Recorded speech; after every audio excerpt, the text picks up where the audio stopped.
ఏ class చదువుతున్నావు?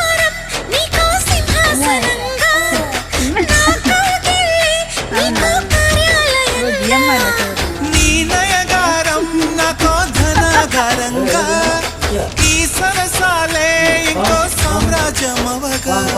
సమయానికి కళ్ళెం వేసే కాలం వచ్చింది ఆ స్వర్గానికి గొళ్ళెం తీసే మార్గం తెలిసింది రామునికే మైకం కమ్మే యాగం జరిగింది గోపాలునికే పాఠం చెప్పే యోగం దక్కింది ఆ పాల పుంతని